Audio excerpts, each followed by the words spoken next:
बूढ़ी माँ ने कहा, बेटा, बुढ़ापा तभी नरक बनता है जब इंसान जिंदगी के ये 3 सच समय रहते नहीं समझ पाता। दर्शक बंधु, बुढ़ापा जीवन का वो पड़ाव है जहां शरीर धीरे धीरे साथ छोड़ने लगता है, जहां आंखों की चमक धुंधली हो जाती है और जिन शब्दों में कभी पूरे घर की ताकत बसती थी, वही आवाज एक दिन कांपने लगती है। लेकिन क्या सच में बुढ़ापा केवल कमजोरी, बीमारी और लाचारी का नाम है? क्या ये जीवन का अभिशाप है? नहीं दर्शक बंधु, बुढ़ापा अभिशाप नहीं, एक वरदान भी बन सकता है अगर जीवन के कुछ गहरे सत्य इंसान समय रहते समझ ले। पर जब ये सत्य अनदेखे कर दिए जाते हैं तो यही बुढ़ापा धीरे धीरे एक ऐसी सजा बन जाता है जहां शरीर से पहले आत्मा थक जाती है, जहां इंसान अपनों के बीच रहकर भी अकेला हो जाता है। हर व्यक्ति जवानी में यही सोचता है कि अभी तो बहुत समय पड़ा है, वो अपने माँ बाप का भी ख्याल रख लेगा, अपना भविष्य भी संवार लेगा और बुढ़ापे में किसी को अकेला नहीं छोड़ेगा। लेकिन जब वही जवानी मौज मस्ती, अहंकार और स्वार्थ में बीत जाती है तो माँ बाप की आंखों में बसी उम्मीद धीरे धीरे टूटने लगती है। तब समझ आता है कि बुढ़ापे का दर्द केवल बीमार शरीर का नहीं होता, बल्कि उन रिश्तों का भी होता है जो कभी बहुत अपने थे लेकिन समय के साथ दूर होते चले गए। जिस घर को खून पसीने से खड़ा किया, जिन बच्चों के लिए रात रात भर जागे, जिनके भविष्य के लिए अपने सपनों को कुर्बान किया, अगर वही एक दिन मुंह मोड़ लें तो उस पीड़ा की कोई दवा नहीं होती। दर्शक बंधु, ये उम्र सवाल नहीं पूछती, ये केवल जवाब मांगती है। पूरे जीवन के कर्मों का जवाब, रिश्तों की सच्चाई का जवाब और इस बात का जवाब कि क्या अपने ही बच्चों के दिल में आज भी हमारे लिए कोई जगह बची है या नहीं। और सच तो ये है कि बुढ़ापा तभी नरक बनता है जब 3 विशेष कारण हमारे जीवन में चुपचाप जगह बना लेते हैं। आज हम एक ऐसी बूढ़ी माँ की बात सुनेंगे जिसने अपने अनुभव से ये 3 कारण बताए और कहा, अगर इंसान इन्हें समय रहते समझ ले तो उसका बुढ़ापा कभी कष्टों से भरा नहीं होगा। तो चलिए दर्शक बंधु, आपका अधिक समय न लेते हुए इस भावपूर्ण और आंखें खोल देने वाली कथा की शुरुआत करते हैं। लेकिन कथा आरंभ करने से पहले आपको एक महत्वपूर्ण बात बताना आवश्यक है। गरुड़ पुराण में स्पष्ट कहा गया है कि चाहे वो कोई कथा हो या कोई जीवन की सीख, यदि उसे बीच में छोड़ दिया जाए तो वो अधूरी मानी जाती है और अधूरी सीख पाप की श्रेणी में आती है। इसलिए मेरा आप सभी भाइयों और बहनों से विनम्र निवेदन है कि कृपया इस कथा को अंत तक अवश्य सुनें और यदि आप एक सच्चे सनातनी हैं तो हमारे चैनल को सब्सक्राइब करना न भूलें। साथ ही नीचे कमेंट में जय माता पिता लिखकर अपना आशीर्वाद और समर्थन अवश्य दें। तो आइए श्री हरि की कृपा से अब इस पावन कथा का आरंभ करते हैं। बहुत समय पहले की बात है, एक छोटे से गांव में धर्मवीर शर्मा नाम का एक व्यक्ति रहता था। वो ईश्वर की कृपा से बहुत धनवान था। उसके व्यापार दूर दूर तक फैले हुए थे। जब उस भक्त ने अपने पुरुषार्थ और प्रभु आशीर्वाद से अपार धन संपत्ति अर्जित कर ली, तब एक दिन उसके माता पिता ने प्रेम पूर्वक कहा, बेटा, प्रभु की असीम कृपा से आज हमारे घर में किसी भी वस्तु की कमी नहीं है। तूने अपने पुरुषार्थ से व्यापार को ऊंचाइयों तक पहुंचाया है। अब हमारा आशीर्वाद है कि तू गृहस्थ आश्रम में प्रवेश कर, विवाह करके इस जीवन को पूर्णता प्रदान कर। पुत्र ने नम्र स्वर में कहा, पिताजी, अभी तो मेरे सपनों की यात्रा अधूरी है। मैं चाहता हूं कि और अधिक कमाई करूं और अधिक सफल बनूं। विवाह करके मैं कहीं बंध न जाऊं, मेरी गति रुक न जाए। अभी नहीं, पहले मैं अपने लक्ष्य को पालूं, फिर विवाह करूंगा। माता पिता ने प्रेम और धैर्य से समझाया, पुत्र, गृहस्थ जीवन कोई बंधन नहीं होता। ये तो एक आश्रम है जिसमें पति पत्नी एक दूसरे के सहारे धर्म, अर्थ, काम और मोक्ष की दिशा में बढ़ते हैं। विवाह के बिना वंश नहीं चलता और संतान ही वो माध्यम होती है जिससे मनुष्य अपने पितृ ऋणों से मुक्त हो सकता है। जीवन में पत्नी वो संगिनी होती है जो दुख, सुख, पीड़ा और विपत्ति में तुम्हारा हाथ थामे रहती है। जैसे शरीर को भोजन चाहिए, वैसे ही आत्मा को एक सच्चा साथी चाहिए। पुत्र ने नमन करते हुए कहा, यदि आप दोनों का आदेश है तो मैं उसे शिरोधार्य करता हूं। आप मेरे लिए एक संस्कारवान कन्या देखिए। आपकी पसंद की कन्या से ही मैं विवाह करूंगा। ये सुनकर माता पिता का हृदय हर्षित हो गया। अगले ही दिन वे पड़ोस के गांव में एक योग्य कन्या की खोज में निकल पड़े। वहां उन्होंने बहुत सी कन्याओं को देखा, परंतु प्रभु की प्रेरणा से एक कन्या उनके मन को भा गई। वो सुंदर, विनम्र और धर्मपरायण थी। उन्होंने तुरंत पंडित जी को बुलाया, शुभ मुहूर्त निकलवाया और विवाह का संकल्प पक्का कर दिया। कुछ दिनों में शुभ विवाह का दिन आ गया। घर को सजाया गया, दूर दूर से रिश्तेदार पधारे और पूर्ण विधि विधान से विवाह संपन्न हुआ। बहू के रूप में वो कन्या सीता देवी जब घर आई तो घर जैसे मंदिर बन गया। पति और पत्नी दोनों ही एक दूसरे के साथ अत्यंत प्रसन्न थे और कन्या के माता पिता भी अपने भाग्य पर अभिमान कर रहे थे। समय बीता और जैसे जैसे समय की धारा बहती गई, उस घर के वृद्ध माता पिता की उम्र ढलती चली गई। एक दिन उन्होंने अपने पुत्र और बहू को पास बुलाया और आशीर्वाद देते हुए बोले, बेटा, जीवन में कुछ बातें आज हम तुम्हें बताना चाहते हैं। ये बातें केवल शब्द नहीं, जीवन की वास्तविक पूंजी है।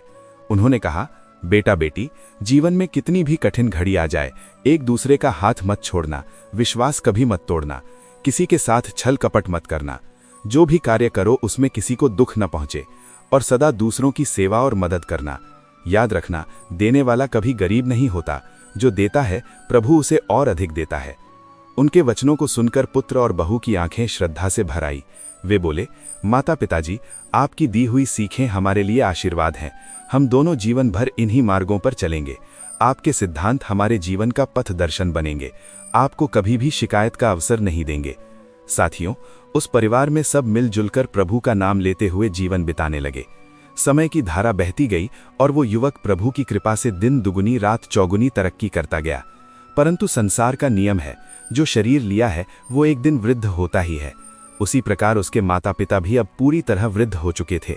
उनके केश श्वेत हो जले थे, शरीर दुर्बल हो गया था और जैसा कि अक्सर बुढ़ापे में देखा जाता है, उनका स्वभाव भी कुछ चिड़चिड़ा हो गया था। लड़की के माता पिता भी अब वृद्ध हो चुके थे। वे भी दिन भर कई बातें करते रहते और ये सब बातों का सिलसिला उस बहू को अच्छा नहीं लगता था। उसे खिन्नता होने लगी थी, क्योंकि उसके सास ससुर कभी न कभी उससे किसी न किसी बात पर रुष्ट हो जाया करते। उनका ये व्यवहार अब बहू को सालने लगा था।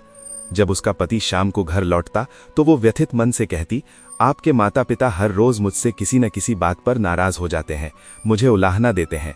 यदि ये ऐसे ही चलता रहा तो एक दिन मैं इस घर को छोड़कर अपने मायके लौट जाऊंगी।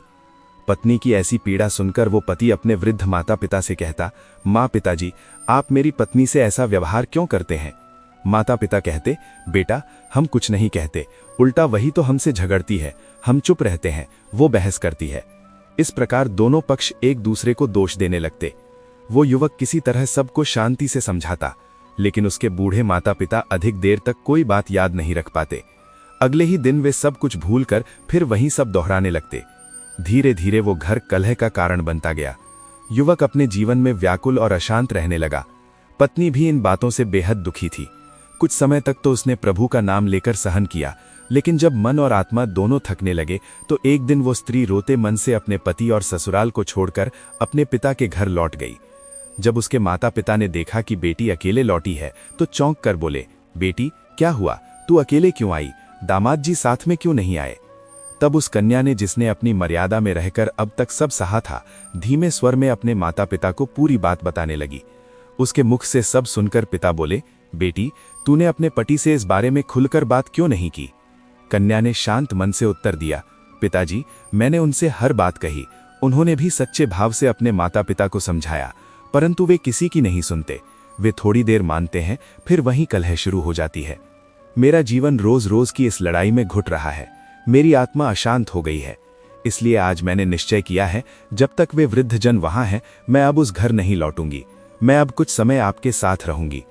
अपनी पुत्री के ये वचन सुनकर उस पिता ने कहा, बेटी, किसी भी लड़की का अपने पिता के घर में गुजारा नहीं होता है। जब तक लड़की का विवाह नहीं होता है, तब तक माता पिता का घर उसका घर होता है। लेकिन जब उसका विवाह हो जाता है, तब उसकी ससुराल ही उसका असली घर होता है। इसलिए बेटी, जाओ और अपने ससुराल में दुख तकलीफें झेलते हुए अपना जीवन यापन करो। प्रत्येक मनुष्य की जिंदगी में दुख तकलीफें तो आती ही रहती हैं। हमें उनसे घबराना नहीं चाहिए और अपनी दुख तकलीफों को सहते हुए हमें अपनी जिंदगी में आगे बढ़ना चाहिए। और तुम अपने सास ससुर को तो जाने ही दो। वे लोग तो बूढ़े हो चुके हैं और बूढ़े लोग तो कुछ भी कह सकते हैं। उनकी बातों पर तुम्हें ध्यान नहीं देना चाहिए। तभी लड़की कहने लगी, आपकी बात से तो मैं सहमत हूं, लेकिन कहां तक बर्दाश्त करूं? यदि वे लोग मुझसे समय पर भोजन मांगते, समय पर किसी कार्य को करने को कहते और मैं नहीं करती तो मेरी गलती थी। मैं उनका हर काम समय पर करती हूं, फिर भी वे लोग मुझे भला बुरा कहते हैं और मुझे तरह तरह के ताने देकर प्रताड़ित करते हैं। यही नहीं, मेरे बारे में लोगों से तरह तरह की बातें करते हैं और लोगों से कहते हैं कि हमारे घर में जो बहू आई है उसका चाल चलन ठीक नहीं है। हमारा लड़का इतना कमाता है, फिर भी हमारी बहू हमें कुछ खाने को नहीं देती है। इस तरह की बातें वे गांव वालों से करते हैं और हमेशा ही मेरे पकाए हुए खाने में नुक्स निकालते हैं।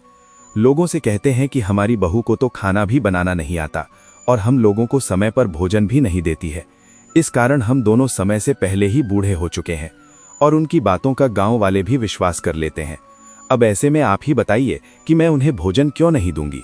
मैं भला उन्हें क्यों भूखा मारूंगी? जब अपनी बेटी की ये व्यथा उस पिता ने सुनी तो उसका हृदय पीड़ा से भर गया। उसे अपनी पुत्री की बातें सुनकर बहुत दुहक हुआ। उसने पुत्री को सांत्वना देते हुए कहा, पुत्री, तू चिंता मत कर, मैं स्वयं तेरे साथ ससुराल जाकर तेरे सास ससुर और पति से बात करूंगा और जानने का प्रयास करूंगा कि वे तेरे साथ ऐसा व्यवहार क्यों करते हैं। साथियों, अगले ही दिन वो माता पिता अपनी बेटी को साथ लेकर उसके ससुराल पहुंचे। वहां पहुंचकर उन्हें दामाद तो नहीं मिले, लेकिन सास ससुर घर पर ही मिल गए। उन्होंने नम्रतापूर्वक अपनी बेटी के साथ हो रहे व्यवहार को उनके सामने रखा, लेकिन वृद्ध सास ससुर जो अब उम्र के अंतिम पड़ाव पर थे, उनमें संयम और समझ का अभाव हो चुका था। उल्टा उन्होंने लड़की के माता पिता को ही कठोर और अपमानजनक वचन कहे। लड़की के माता पिता ने उन्हें बहुत शांतिपूर्वक समझाने का प्रयास किया, पर कोई समाधान न निकला। जब बातों से कोई मार्ग नहीं खुला तो वे माता पिता अपनी पुत्री को साथ लेकर उदास मन से अपने घर की ओर लौटने लगे। रास्ते में कुछ ही दूर चले थे कि उन्हें एक महर्षि करुणानंद जी दिखाई दिए। एक हाथ में कमंडल, सिर पर स्वच्छ सफेद साफा, लंबी शुभ्र दाढ़ी और मुख पर तेज की अद्भुत आभा। उन महर्षि करुणानंद जी को देखकर लड़की के माता पिता भाव विभोर हो उठे। उन्होंने श्रद्धा से प्रणाम किया और उनके चरणों में बैठ गए। उस संत महात्मा ने करुण भाव से पूछा, पुत्र, कुछ परेशानी है क्या? तुम्हारे मुख पर चिंता की रेखाएं दिख रही हैं। लड़की के पिता ने नम्र स्वर में कहा, गुरुदेव, मैं बहुत उलझन में हूं, समझ नहीं आता कि क्या करूं और क्या नहीं। तब महर्षि करुणानंद जी मुस्कुराए और बोले, बच्चा, जो भी मन में है निस्संकोच कहो, प्रभु की कृपा से मैं तुम्हारी समस्या का अवश्य कोई उपाय बताऊंगा। लड़की के पिता ने अपने मन की व्यथा बतानी शुरू की। गुरुदेव, कुछ वर्ष पूर्व मैंने अपनी बेटी का विवाह बगल के गांव में एक अच्छे घर में किया था। परिवार संपन्न था, लड़का भी अच्छा था, लेकिन उसके माता पिता अब बहुत वृद्ध हो गए हैं। वृद्धावस्था के कारण वे मेरी बेटी को कष्ट देते हैं, उसे अपमानित करते हैं, यहां तक कि गांव में उसकी निंदा करते हैं। इस कारण मेरी बेटी दुखी होकर अपने ससुराल से लौट आई है और अब मेरे पास ही रहना चाहती है। अब आप ही बताइए, मैं एक पिता होकर अपनी विवाहित पुत्री को अपने घर में कितने दिन रख सकता हूं? उसका जीवन ऐसे कैसे कटेगा? उस साधु ने शांति से उसकी बात सुनी, फिर गंभीर स्वर में बोले, बच्चा, यदि ऐसा है तो तुम मुझे उन लोगों के पास ले चलो, मैं उन्हें कुछ सीख दूंगा। यदि वे मेरी कही बातों को समझ गए और अपने जीवन में उतार लिया तो न केवल तेरी बेटी का जीवन सुखमय होगा, बल्कि वे वृद्ध भी संतोषपूर्वक जीवन जिएंगे। दरअसल समस्या ये है कि उन्हें किसी ने ये नहीं बताया कि बुढ़ापे में 4 बातें हमेशा याद रखनी चाहिए, और इन्हीं बातों की उपेक्षा के कारण आज उनका जीवन अशांत है और साथ में तेरी बेटी और दामाद भी संकट में पड़ गए हैं। महर्षि करुणानंद जी की इन बातों को सुनकर लड़की के माता पिता के हृदय में आशा की किरण जाग उठी। वे प्रसन्न हो गए और संत को आदर सहित अपने साथ लेकर पुनः बेटी की ससुराल की ओर चल दिए। जब वे समधी के घर पहुंचे तो महर्षि करुणानंद जी ने उन सभी को लड़की और उसके माता पिता को द्वार पर ही रुकने का संकेत दिया और स्वयं उस घर के भीतर प्रवेश कर गए। घर के भीतर दोनों वृद्ध दंपति शांत बैठे हुए थे। जब उन्होंने महर्षि करुणानंद जी को आते देखा तो आदरपूर्वक तुरंत खड़े हो गए और उन्हें बैठने के लिए एक पवित्र आसन दिया। फिर बड़े श्रद्धा से लड़के के माता पिता ने सिद्ध सन्यासी से पूछा, गुरुदेव, क्या आप कुछ भोजन जल ग्रहण करेंगे? महर्षि करुणानंद जी मंद मुस्कान के साथ बोले, हाँ, अवश्य करूंगा, लेकिन पहले मुझे तुमसे एक छोटा सा कार्य करवाना है। उनकी बात सुनकर दोनों वृद्ध दंपति बोले, गुरुदेव, हम तो आपकी हर आज्ञा को सिर माथे पर रखेंगे, पहले आप कृपा करके भोजन तो कर लें। महर्षि करुणानंद जी ने शांत भाव से कहा, नहीं, पहले मेरी बातें सुन लो, फिर जो कुछ भी तुम्हारे घर में है वो मुझे प्रेम से परोस देना। इसके बाद महर्षि करुणानंद जी धीरे धीरे बोले, मैंने सुना है कि तुम दोनों अब वृद्ध हो चुके हो और वृद्ध होने के बाद अपनी बहू से उलझते रहते हो। साथ ही बहू भी तुम्हारे साथ संतोषपूर्वक व्यवहार नहीं करती। क्या यह सत्य है? दोनों पति पत्नी ने गहरी सांस लेते हुए कहा, गुरुदेव, आपने जो सुना है वो बिल्कुल सत्य है। हम दोनों बूढ़े हो चुके हैं, हमारी शक्ति क्षीण हो चुकी है, लेकिन हमारी बहू हमारी इज्जत नहीं करती, हमारी सेवा नहीं करती, वो हमें निरंतर दुख देती है।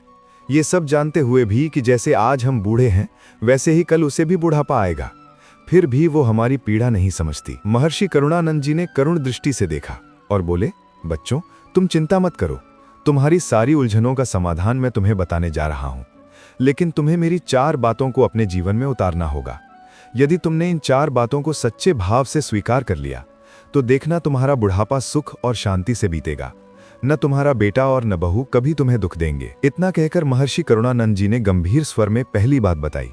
सबसे पहली बात, अपनी वाणी पर संयम रखो। जो शब्द तुम बोलते हो उनमें भ्रम का वास होता है। तुम्हारी वाणी किसी का भी हृदय जीत सकती है और वही वाणी किसी के मन को चोट भी पहुंचा सकती है। बोलने का तरीका ही ये तय करता है कि सामने वाला व्यक्ति हमारे साथ कैसा व्यवहार करेगा। यदि तुम मुझसे प्रेम से बोलोगे तो मैं तुम्हारे साथ सहज जुड़ जाऊंगा, लेकिन अगर वाणी कठोर होगी तो मैं तुमसे दूर हो जाऊंगा। इसलिए जब भी किसी से कुछ बोलो, पहले सोचो कि मेरे शब्दों से सामने वाले को लाभ होगा या हानि। बूढ़े होने पर शरीर की शक्ति कम होती है, मन अशांत हो जाता है और वाणी असंतुलित होने लगती है। लेकिन फिर भी ये ध्यान रखना आवश्यक है कि हमारे बोल किसी को दुख न दें। जब दोनों वृद्धों ने ये पहली बात सुनी तो हाथ जोड़कर बोले, गुरुदेव, आप ठीक कह रहे हैं। आज से हम दोनों अपने वचनों पर ध्यान देंगे। हम प्रयास करेंगे कि किसी को हमारी बातों से दुख न पहुंचे। कृपा करके अब हमें दूसरी बात भी बताइए। और दोनों युगल संत के चरणों में झुककर अगली सीख की प्रतीक्षा करने लगे। तब महर्षि करुणानंद जी करुणा भरे स्वर में कहने लगे, बच्चों, जीवन में हर वस्तु का एक उचित समय होता है।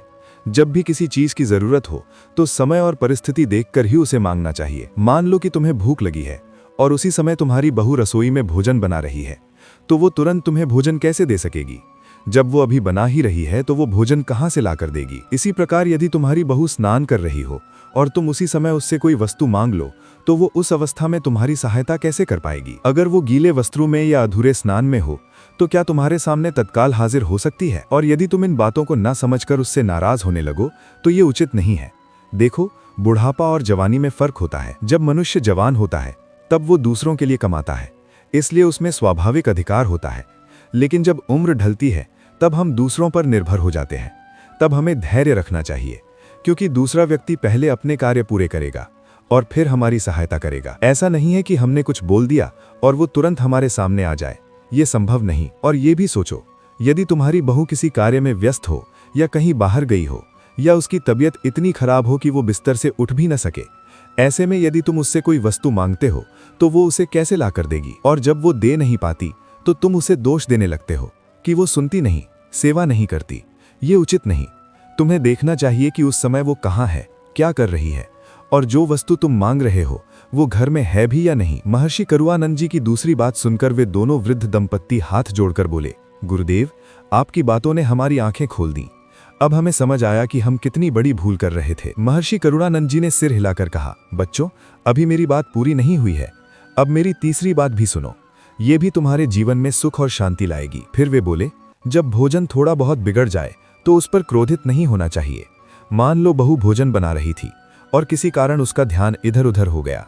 घर में बहुत से काम होते हैं, ऐसे में कभी नमक कम या ज्यादा हो सकता है, मिर्च थोड़ी अधिक या कम हो सकती है, या कभी कभी रोटियां जल भी सकती हैं। और जब वो खाना प्रेम से तुम्हारे सामने परोसे और तुम बिना कुछ सोचे खाना चखते ही मुंह बिगाड़ लो, ये कहकर कि खाना तो अच्छा नहीं बना, स्वाद नहीं है, सब्जी ऐसी नहीं बनी, तो सोचो तुम्हारे शब्द उसके हृदय को कितना दुख देंगे। क्या तुम भूल गए कि तुम भी कभी जवान थे? क्या तब तुमसे कभी भोजन नहीं बिगड़ा? और अगर बिगड़ा तो क्या तुम्हारे माता पिता ने तुम्हें ऐसे ताने दिए थे? और अगर दिए भी हों तो तुम्हें कैसा लगा था? दुखी हुआ होगा ना? देखो, चाहे स्त्री हो या पुरुष, गलती सबसे हो जाती है। भोजन बनाना भी एक तपस्या है। यदि उसमें कोई भूल हो जाए तो उसे सहन करना चाहिए, क्रोध नहीं करना चाहिए, बल्कि प्रेम से कहना चाहिए, बेटी, आज नमक थोड़ा कम रह गया, अगली बार ध्यान रखना। यही बात कहने का तरीका है। इसी में तुम्हारा बड़प्पन है और तुम्हारी बहू का सम्मान भी बना रहेगा। ऐसा करने से तुम्हारी बहू के मन में भी सच्चा प्रेम जागेगा। वो सोचने लगेगी कि मेरे सास ससुर कितने समझदार हैं, वे मुझे डांटने के बजाय प्रेम से समझा रहे हैं। लेकिन जब तुम हर रोज उसके बनाए हुए खाने में नई नई कमियां ढूंढते हो, कभी कहते हो नमक कम है, कभी मिर्च ज्यादा है, कभी रोटी जली है, तो उसे भी बहुत पीड़ा होती है। और जब तुम चिड़चिड़े होकर उसे ताने देते हो तो उससे घर का वातावरण भी बिगड़ता है, कलह बढ़ती है। इसलिए ये आवश्यक है कि यदि कभी भोजन बिगड़ भी जाए तो उसे सहन करो और प्रेम से अपनी बहू से कहो, बेटी, आज थोड़ा स्वाद में कमी रह गई, अगली बार ध्यान रखना। ऐसा कहोगे तो वो प्रसन्न हो जाएगी और आगे से तुम्हारी सेवा और भी श्रद्धा से करेगी। महर्षि करुणानंद जी की तीसरी बात सुनकर वे दोनों वृद्ध दंपत्ति हाथ जोड़कर बोले, गुरुदेव, इन तीनों बातों को तो हम पूरी तरह समझ गए, लेकिन कृपा करके अब वो चौथी बात भी हमें बताइए जिसे आपने बताने का वादा किया था। महर्षि करुणानंद जी ने मुस्कुराकर कहा, थोड़ा धैर्य रखो बच्चा, अभी बताता हूँ। चौथी और अंतिम बात बहुत महत्वपूर्ण है, इसे विशेष रूप से हृदय में बसाकर रखना चाहिए। वो बात यह है कि कभी भी अपने घर परिवार की बातें दूसरों के सामने प्रकट मत करो। चाहे घर में कितनी भी परेशानी हो, धन की कमी हो, बहू का व्यवहार ठीक न लगे या बेटा तुम्हारी बात न माने, लेकिन इन सब बातों को बाहर के लोगों के सामने कह देना सबसे बड़ी भूल होती है। क्योंकि जब तुम अपनी बातें दूसरों से कहते हो तो वे लोग ऊपर से तुम्हारे साथ हमदर्दी का नाटक करते हैं, पर पीठ पीछे तुम्हारा उपहास करते हैं। तुम्हारे द्वारा कही गई बातें वे तोड़ मरोड़ कर 4 गुना बढ़ाकर तुम्हारे ही बेटे या बहू तक पहुंचा देते हैं। इससे घर में और अधिक कलह बढ़ती है। बहू और बेटा तुम्हारी नजरों से दूर होने लगते हैं और फिर तुम्हारा सम्मान भी समाप्त होने लगता है। लोग तुम्हारे परिवार को अपमान की दृष्टि से देखने लगते हैं। एक दिन आएगा जब तुम्हारा बेटा किसी सभा या पंचायत में कुछ कहने जाएगा तो लोग वही कह देंगे, तुम तो अपने माँ बाप को ही दुख देते हो, पहले अपने घर को संभालो फिर समाज की बात करना। उस समय तुम्हारे बेटे की भी समाज में इज्जत नहीं रह जाएगी। इसलिए ध्यान रखो, अपने घर की बातें बाहर वालों से कभी मत कहना। लोग उन बातों का लाभ उठाकर तुम्हारे घर को भीतर से तोड़ सकते हैं। जब दोनों बुजुर्ग दंपत्ति ने सिद्ध सन्यासी की ये बात सुनी तो वे अत्यंत लज्जित होकर बोले, गुरुदेव, हमसे बहुत बड़ी भूल हो गई। हम तो पूरे गांव में तरह तरह की बातें कहते फिरते थे। किसी से कहते थे कि हमारा बेटा अच्छा नहीं है, बहू तो एकदम बेकार है, हमें खाना नहीं मिलता, हम दुखी रहते हैं। हमने अपनी ही बदनामी अपने हाथों कर दी। तब महर्षि करुणानंद जी ने करुणा से कहा, बच्चों, यही तो मैं समझाने आया हूँ। यही बातें तुम्हारे दुख का कारण है। अगर तुम आज से इन बातों को रोक दो और अपने वचनों पर ध्यान दो तो देखना घर में शांति लौट आएगी, सुख बरसेगा और बहू बेटा दोनों तुम्हारे अपने हो जाएंगे। मैंने जो 4 बातें आज तुम्हें बताई, पहली, वाणी पर संयम रखो। दूसरी, किसी वस्तु की मांग समय देखकर करो। तीसरी, भोजन बिगड़ जाए तो क्रोध नहीं, प्रेम से समझाओ। और चौथी, अपने घर की बातों को बाहर मत कहो। इन 4 बातों को यदि तुम अपने बुढ़ापे में अपना लोगे तो तुम्हारा जीवन प्रभु की कृपा से शांतिपूर्ण और सुखदायी हो जाएगा। ऐसे व्यक्ति के घर में कोई भी विपत्ति प्रवेश नहीं करती, क्योंकि जहां संयम, धैर्य और प्रेम होता है वहीं भगवान स्वयं निवास करते हैं। अपनी 4 बातें कहने के बाद महर्षि करुणानंद जी कुछ समय के लिए मौन हो गए। उनके मुख पर शांति की आभा थी। तभी वृद्ध दंपत्ति ने हाथ जोड़कर कहा, महाराज, आपने आज हमारे जीवन की सबसे महत्वपूर्ण 4 बातें बताई हैं। हम वचन देते हैं कि हम इन्हें अपने जीवन में जरूर उतारेंगे। अब कृपा करके भोजन कर लीजिए। महर्षि करुणानंद जी ने करुणा भरे स्वर में कहा, बच्चों, मेरी बात अभी पूरी नहीं हुई है। मेरी बात तब पूरी होगी जब तुम्हारा बेटा और बहू भी मेरे सामने होंगे, क्योंकि कुछ बातें उन्हें भी समझनी होंगी। एक हाथ से ताली नहीं बजती।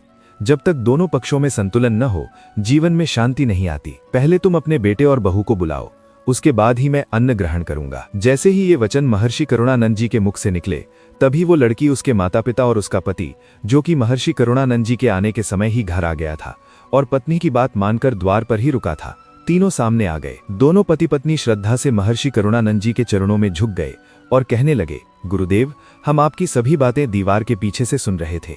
आपकी वाणी में जो गहराई है उसने हमारे हृदय को छू लिया। आपने जिन बातों से हमारे माता पिता को समझाया वे वास्तव में बहुत ज्ञानवर्धक हैं। अब हमें विश्वास है कि हमारे माता पिता हमें कभी किसी प्रकार की पीड़ा नहीं देंगे। महर्षि करुणानंद जी ने सिर हिलाकर कहा, बच्चों, अभी मेरी बात पूरी नहीं हुई है। अब मेरी तीसरी बात भी सुनो, ये भी तुम्हारे जीवन में सुख और शांति लाएगी। फिर वे बोले, जब भोजन थोड़ा बहुत बिगड़ जाए तो उस पर क्रोधित नहीं होना चाहिए। मान लो बहू भोजन बना रही थी और किसी कारण उसका ध्यान इधर उधर हो गया।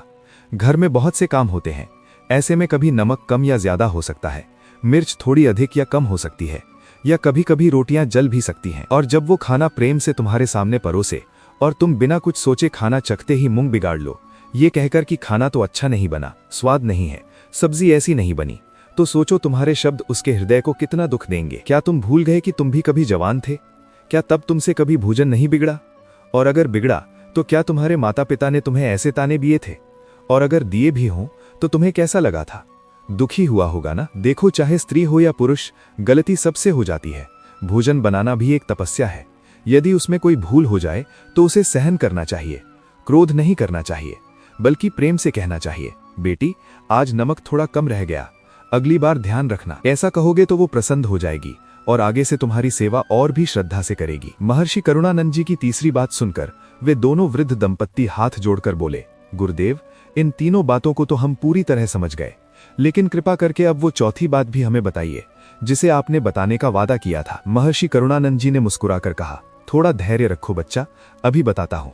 चौथी और अंतिम बात बहुत महत्वपूर्ण है, इसे विशेष रूप से हृदय में बसाकर रखना चाहिए। वो बात यह है कि कभी भी अपने घर परिवार की बातें दूसरों के सामने प्रकट मत करो। चाहे घर में कितनी भी परेशानी हो, धन की कमी हो, बहू का व्यवहार ठीक न लगे या बेटा तुम्हारी बात न माने, लेकिन इन सब बातों को बाहर के लोगों के सामने कह देना सबसे बड़ी भूल होती है। क्योंकि जब तुम अपनी बातें दूसरों से कहते हो तो वे लोग ऊपर से तुम्हारे साथ हमदर्दी का नाटक करते हैं, पर पीठ पीछे तुम्हारा उपहास करते हैं।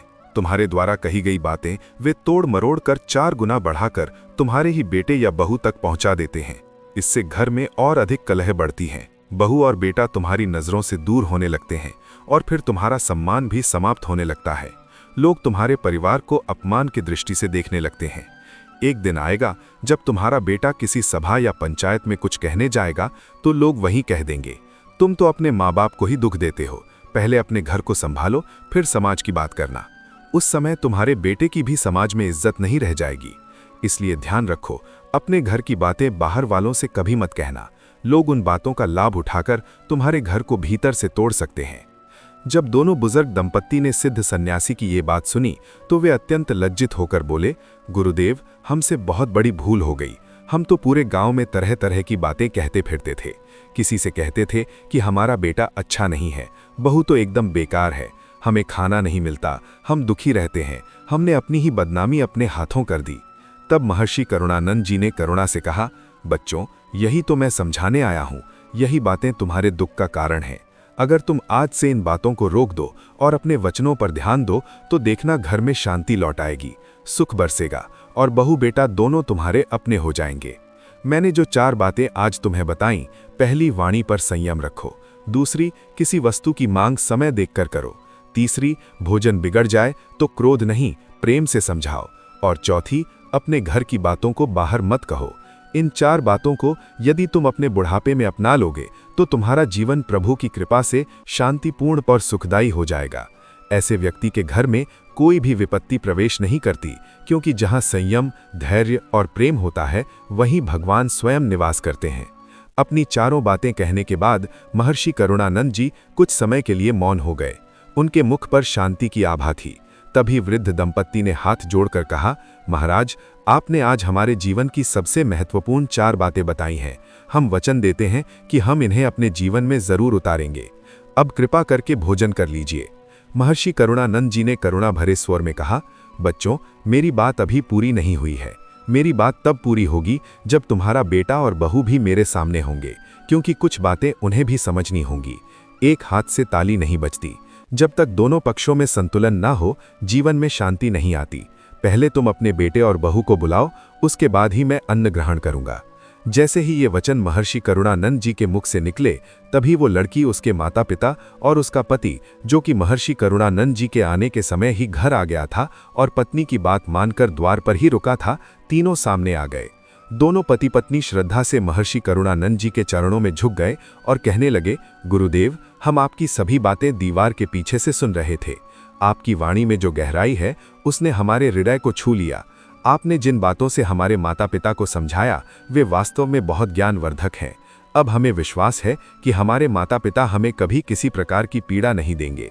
महर्षि करुणानंद जी ने मंद मुस्कान के साथ कहा, बच्चों, अब तुम भी कुछ ऐसी बातें सुन लो जो तुम्हारे लिए जीवन भर काम आएंगी। फिर वे बोले, बेटा, जब कोई मनुष्य जवान होता है तो उसमें शक्ति, उत्साह और बुद्धि का भंडार होता है। वो भागता है, दौड़ता है, बड़े बड़े काम कर सकता है, लेकिन उसे ये नहीं भूलना चाहिए कि उसके घर में माता पिता है जो अब वृद्ध हो चुके हैं। अगर वे कोई बात कह दे जो तुम्हें कष्ट देती हो तो ये याद रखना कि वे अब उस अवस्था में हैं जहां शरीर दुर्बल और मन अस्थिर हो जाता है। उनके शब्दों में कभी कभी कटुता आ सकती है, लेकिन वो उनके स्वभाव का दोष नहीं, उम्र की मजबूरी होती है। बुढ़ापे में कभी जुबान फिसल जाती है, कभी वे बात कुछ और कह देना चाहते हैं और कुछ और कह बैठते हैं। जवान संतानों को चाहिए कि वे उन बातों पर ध्यान न दें। यदि कोई उनकी बातों पर अत्यधिक मन लगाता है तो वो स्वयं परेशान होता है, उसकी पत्नी दुखी होती है और पूरा परिवार अशांति में डूब जाता है। बुढ़ापे में कोई भी व्यक्ति कुछ भी कह सकता है, कहीं भी चला सकता है। उसे स्वयं भी ज्ञात नहीं होता कि वो क्या बोल रहा है और क्या कर रहा है। दूसरी बात, यदि माता पिता ने कभी तुम्हें डांट दिया, तुम्हारे किसी व्यवहार से नाराज हो गए या तुम्हारी पत्नी से ये कह दिया कि आज का खाना ठीक नहीं बना, तो तुम चिढ़ो मत, धैर्य रखो, प्रेम रखो। अगर सचमुच भोजन में कोई त्रुटि हो तो उसे सुधारो, लेकिन यदि कोई गलती नहीं है तो भी उनकी बातों को शांति से सुन लो और कुछ मत कहो, क्योंकि वृद्धावस्था में ये स्वाभाविक है कि वे कुछ भी कह सकते हैं और ऐसा भी नहीं है कि वे हर बार गलत ही कहेंगे। कभी कभी उनकी बातों में अनुभव की गहराई भी होती है, जिसे समय पर समझना चाहिए।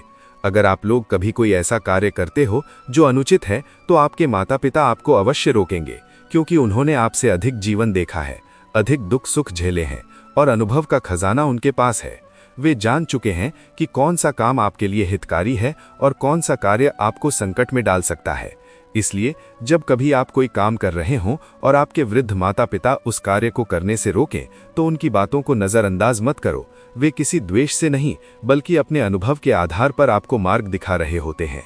वे नहीं चाहते कि आप किसी दुख या संकट में पड़ो। बहुओं और बेटों को भी ये बात समझनी चाहिए कि वृद्धावस्था में किसी भी माता पिता की बुद्धि में और एक छोटे बालक की सोच में ज्यादा अंतर नहीं रह जाता। वे जो चाहें कह सकते हैं, कभी कभी उल्टी सीधी बातें भी बोल सकते हैं, गलत शब्द भी निकल सकते हैं, लेकिन ऐसे में हमें उनकी बातों का बुरा नहीं मानना चाहिए। यदि वे क्रोध में कुछ कह भी दें या किसी दिन बहू या बेटे को उलाहना दे दें, तो उसे सहन करना चाहिए, ये समझकर कि ये उनका बुढ़ापा है, उनका जीवन का अंतिम चरण है। अगर हम उनसे झगड़ेंगे तो केवल अपने जीवन में दुख बढ़ाएंगे।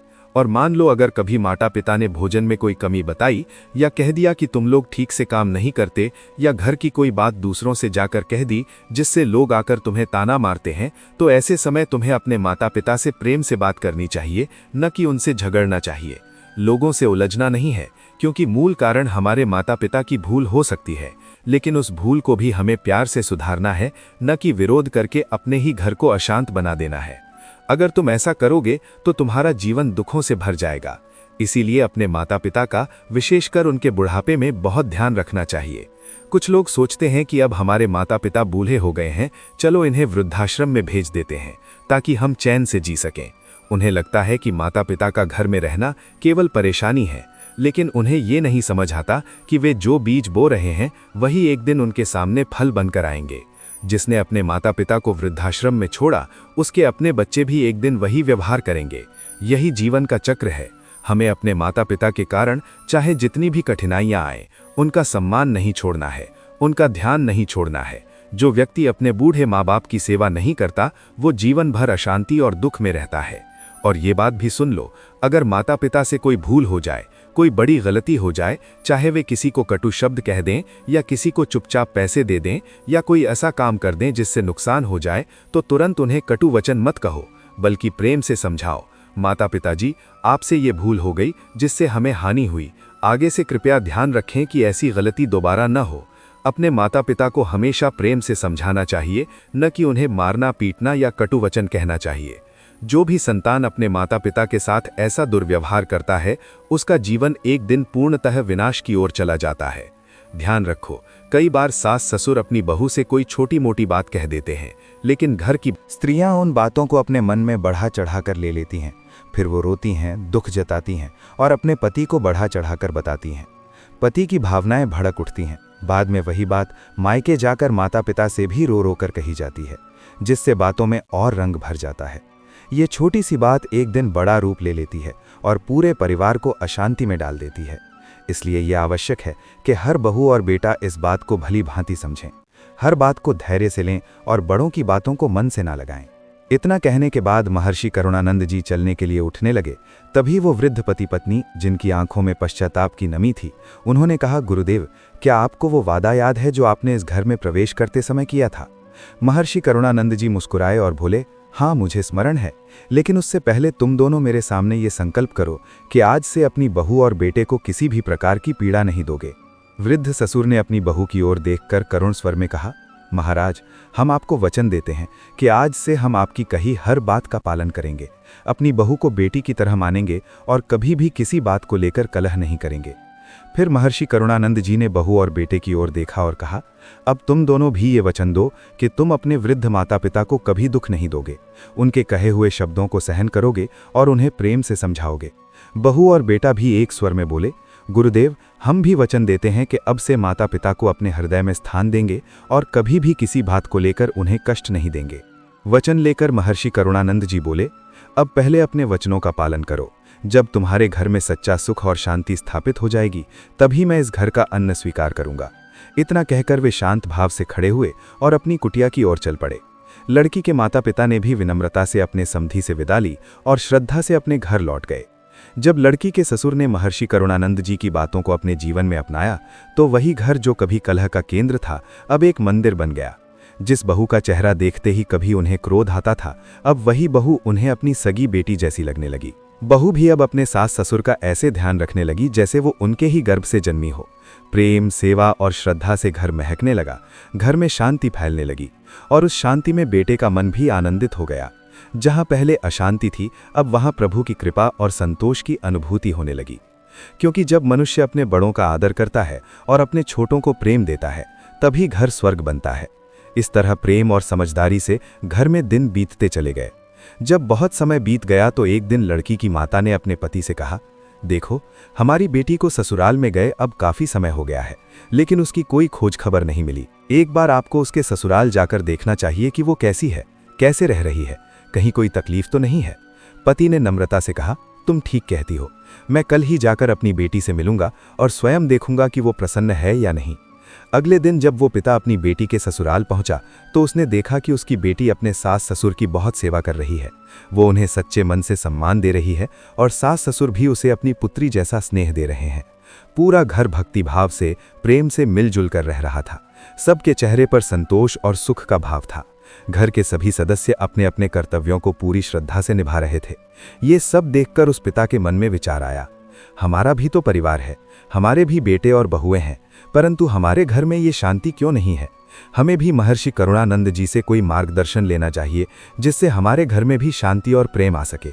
ऐसा विचार आते ही वो पिता फिर से महर्षि करुणानंद जी की शरण में गया और हाथ जोड़कर बोला, गुरुदेव, जैसे आपने मेरी बेटी के ससुराल में सुख शांति ला दी, कृपया अब मेरे घर के लिए भी कोई उपाय बताइए। महर्षि करुणानंद जी हंसते हुए बोले, बच्चा, उस दिन जो 4 बातें मैंने तुम्हारी बेटी के सास ससुर को बताई थीं, वही बातें तो सभी वृद्धों के लिए थीं। वे बातें किसी एक घर के लिए नहीं बल्कि पूरे संसार के लिए हैं। यदि तुमने उन्हें अब तक नहीं अपनाया तो दुख में रहना पड़ेगा। अगर वृद्ध माता पिता स्वयं संयम, धैर्य और प्रेम नहीं अपनाते तो बेटे और बहुएं भी उनसे चिढ़ने लगते हैं। यही तो जीवन की सच्चाई है। महर्षि करुणानंद जी के इन वचनों को सुनकर उस पिता ने आदर से उन्हें प्रणाम किया और मन में ये निश्चय किया कि अब वे भी उन्हीं 4 बातों का पालन करेंगे। जैसे ही उन्होंने उन शिक्षाओं को अपने जीवन में अपनाना आरंभ किया, घर में धीरे धीरे परिवर्तन आने लगा। बेटे बहुएं जो पहले रूखा व्यवहार करते थे, अब प्रेम से बोलने लगे। घर का वातावरण जो कभी कलह से भरा रहता था, अब शांति और सुख से भरने लगा। कुछ समय बाद महर्षि करुणानंद जी एक दिन गांव की ओर भ्रमण करते हुए उसी पिता के घर पहुंचे। उन्होंने प्रेम पूर्वक पूछा, बच्चा, अब बताओ तुम्हारी जीवन यात्रा कैसी चल रही है? वो पिता भाव विह्वल होकर बोला, गुरुदेव, आपकी कृपा से हमारा जीवन अब बहुत सुंदर हो गया है। हमारे बेटे बहुएं अब हमसे प्रेम करते हैं, हमें आदर देते हैं। घर में अब केवल शांति ही शांति है। आपने न केवल हमारी बेटी का जीवन संवारा, बल्कि हमारे दोनों परिवारों में सच्चा सुख पहुंचा दिया। हम आपके इस उपकार को कभी नहीं भूल सकते। इधर लड़की के ससुराल में जब सब लोग प्रेम पूर्वक रहने लगे तो पड़ोसी हैरान हो गए। वे आपस में कानाफूसी करने लगे। पहले तो इस घर में हर दिन झगड़े होते थे, रोज कलह सुनाई देती थी। अब ऐसा क्या हो गया कि यहाँ सब इतने प्रेम से रहते हैं? इस बात का पता लगाने के लिए एक पड़ोसी चुपचाप उनके घर के पीछे दीवार के पास जाकर छिप गया और रात के समय जब घर के लोग आपस में बात कर रहे थे तो उसने सुना, हमारी जिंदगी तो महर्षि करुणानंद जी की कृपा से ही बदल गई है। उनकी 4 बातों ने हमारे जीवन में भगवान की तरह प्रकाश भर दिया है। जब उस पड़ोसी ने ये सुना कि एक महर्षि करुणानंद जी की 4 बातों से उस परिवार की पूरी जिंदगी बदल गई, उनके घर में सुख शांति कायम हो गई, तो उसका मन भी विचलित हो उठा। वो भी भागते हुए महर्षि करुणानंद जी की कुटिया पर जा पहुंचा और हाथ जोड़कर विनम्रता से पूछने लगा, गुरुदेव, मैंने सुना है कि आपकी 4 बातों के कारण उस परिवार का जीवन बदल गया है। कृपया करके मुझे भी वो 4 बातें बताइए ताकि मेरे घर में भी सुख शांति आ सके। महर्षि करुणानंद जी शांत भाव से बोले, हाँ, ये सत्य है कि मेरी कही बातों से उनकी जीवन धारा बदल गई। मैंने उन्हें कुछ सत्य बातें बताई थीं, जिनका पालन करके आज वे शांति से जीवन व्यतीत कर रहे हैं। तभी महर्षि करुणानंद जी थोड़े गंभीर हुए और बोले, लेकिन मैं तुम्हें वे बातें नहीं बताऊंगा, क्योंकि तुम्हारा स्वभाव लोगों में फूट डालने वाला है। तुम दूसरों के घरों में कलह फैलाते हो, चुगली करते हो। मैं ये अनमोल ज्ञान उस व्यक्ति को नहीं दे सकता जो किसी का घर उजाड़ता हो। ये सुनकर वो पड़ोसी महर्षि करुणानंद जी के चरणों में गिर पड़ा और गिड़गिड़ाते हुए बोला, गुरुदेव, मैं जानता हूं कि मैं पापी हूं। मैंने बहुत गलती की है, दूसरों के घरों में झगड़े करवाए हैं, रिश्तों को तोड़ा है। लेकिन आज मैं आपके सामने वचन देता हूं कि अब कभी किसी का घर बिगाड़ने का पाप नहीं करूंगा। उसके बार बार अनुनय विनय करने पर महर्षि करुणानंद जी ने करुणा दिखाते हुए उसे भी बुढ़ापे में सुखी जीवन की 4 बातें समझा दी। धीरे धीरे वो पड़ोसी भी उन बातों को अपने जीवन में उतारने लगा। उसने अपनी सभी बुरी आदतें एक एक कर छोड़ दी। अब वो न किसी के बारे में बुरा बोलता, न किसी के घर की बातें इधर उधर करता। उसकी पत्नी ये देखकर हैरान थी कि ये तो वही व्यक्ति है जो दिन भर दूसरों की बातें करता था, झगड़े करवाता था। अब ये अचानक इतना शांत, इतना बदल गया। उसने अपने पति से पूछा, आप में ये बदलाव अचानक कैसे आ गया? तो उसका पति मुस्कुराकर बोला, ये मेरा नहीं, महर्षि करुणानंद जी का प्रभाव है। वे गांव के बाहर एक छोटी सी कुटिया में रहते हैं। मैं उनके पास गया था, उन्होंने मुझे भी 4 बातें बताईं और जब से मैंने उन्हें अपनाया है, मेरे जीवन में परिवर्तन आ गया है। अब हमारा बुढ़ापा भी सुख से कटेगा और कोई कमी नहीं रहेगी। ये सुनकर उसकी पत्नी भावुक हो गई और बोली, तो फिर हमें भी इन बातों को अपनाना चाहिए। हम दोनों भी उनके बताए रास्ते पर चलेंगे। इस प्रकार पड़ोसी किशोर लाल और उसकी पत्नी कमला देवी भी महर्षि करुणानंद जी की उन 4 बातों को अपनाकर एक नए जीवन की ओर बढ़ गए। घर में प्रेम लौट आया, कलह समाप्त हो गई और धीरे धीरे उनकी भी हर परेशानी मिटने लगी। एक महर्षि करुणानंद जी के कारण अब तक 3 परिवारों की जिंदगी पूरी तरह से बदल चुकी थी। वो पड़ोसी जो कभी दूसरों के बीच झगड़े कराता था, अब सबका प्रिय बन गया। उसकी वाणी में कटुता नहीं, मधुरता थी। उसके जीवन का रंग ही बदल गया था। मित्रों, कहते हैं बातों में बहुत बल होता है। एक अच्छी वाणी किसी का जीवन बना सकती है और कठोर वाणी किसी का जीवन बिगाड़ सकती है। जैसा कबीर दास जी ने कहा है, ऐसी वाणी बोलिए मन का आपा खोए, और को शीतल करे आपहु शीतल होए। हमें ऐसे वचन बोलने चाहिए जो सामने वाले के हृदय को शीतल करें। हमारी बातों से कोई दुखी न हो, बल्कि और अधिक जुड़ जाए। मित्रों, यदि आप इन बातों को अपनाओगे तो न केवल आपका जीवन सुखी रहेगा, बल्कि आपके घर का हर सदस्य सच्चे आनंद में रहेगा। दर्शक बंधु, अभी कथा यहीं खत्म नहीं होती। अभी हम इन 4 बातों के अलावा और भी कुछ जानने वाले हैं। दर्शक बंधु, आज हम एक बूढ़ी माँ की उन 3 सच्ची बातों को जानेंगे जिनकी अनदेखी करने से बुढ़ापा धीरे धीरे नरक बन जाता है। ये कथा बहुत पुरानी है, पर इसकी सीख आज भी उतनी ही सच्ची और जरूरी है। एक छोटे से गांव में एक वृद्ध माता रहती थी। नाम था ज्ञानवती। कमर झुकी हुई, हाथ कांपते हुए और आंखों की रोशनी धुंधली हो चुकी थी। लेकिन उनका अनुभव इतना गहरा था कि बड़े बड़े ज्ञानी भी उनके सामने मौन हो जाया करते थे। हर दिन गांव के बच्चे, युवक और बुजुर्ग उनके पास आकर बैठते, क्योंकि उस बूढ़ी माँ के शब्द सिर्फ बातें नहीं, जीवन का सच होते थे। एक दिन कुछ युवक उनके चरणों में बैठे थे। उनमें से एक ने विनम्र स्वर में पूछा, माई, आपने जीवन के हर रंग देखे हैं, सुख भी, दुख भी। फिर भी बताइए, आप जैसे शांत और धर्मात्मा लोग भी बुढ़ापे में इतना कष्ट क्यों झेलते हैं? माँ हल्के से मुस्कुराईं, आंखें बंद कीं, एक गहरी सांस ली और बोली, बेटा, बुढ़ापा कोई अभिशाप नहीं होता। ये जीवन का अंतिम पड़ाव है। लेकिन इस पड़ाव पर जो पीड़ा आती है, उसके 3 कारण होते हैं। और दुख की बात यह है कि ये तीनों कारण हम खुद ही जवानी में बोते हैं। सब युवक ध्यान से सुनने लगे। माँ बोली, आज मैं तुम्हें वही 3 बातें बताऊंगी जो मैंने सिर्फ देखी नहीं, बल्कि खुद जीवन में झेली हैं। पहला कारण, माता पिता का अपमान या उनकी उपेक्षा। माँ की आवाज कांप गई। उन्होंने कहा, जिसने अपने माँ बाप को बुढ़ापे में बोझ समझा, उनकी सेवा से मुंह मोड़ा, उनके दर्द को अनदेखा किया, वो अपने बुढ़ापे में कभी सुख नहीं पा सकता। बेटा, जब तुम जवान होते हो तो तुम्हारे माँ बाप बूढ़े हो जाते हैं। जिस तरह कभी तुम उनके सहारे थे, उसी तरह एक दिन वे तुम्हारे सहारे होते हैं। अगर तुमने दवा की जगह ताने दिए, सेवा की जगह उपेक्षा दी, तो जीवन का नियम है, वही लौटकर तुम्हारे पास आएगा।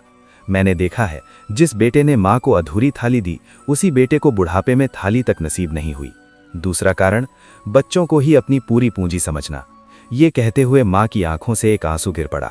मैंने भी यही गलती की थी। बेटा, मैंने सोचा था बेटा बड़ा होगा तो सहारा बनेगा, बहू आएगी तो बेटी बनकर रहेगी। लेकिन मैंने ये भूल कर दी कि जो मैंने उनके लिए किया वो कोई सौदा नहीं था, वो मेरा कर्तव्य था। आज के समय में कई लोग अपना पूरा जीवन बेटों की पढ़ाई, शादी और घर संपत्ति में लगा देते हैं।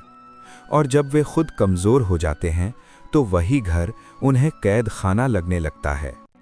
इसलिए बेटा, खुद के लिए भी जीना सीखो। जब तक हाथ पांव चलें, आत्मनिर्भर रहो। बेटा सेवा करे तो सौभाग्य, ना करे तो उसका अधिकार। तीसरा कारण, जवानी में रिश्तों को सिर्फ स्वार्थ से निभाना।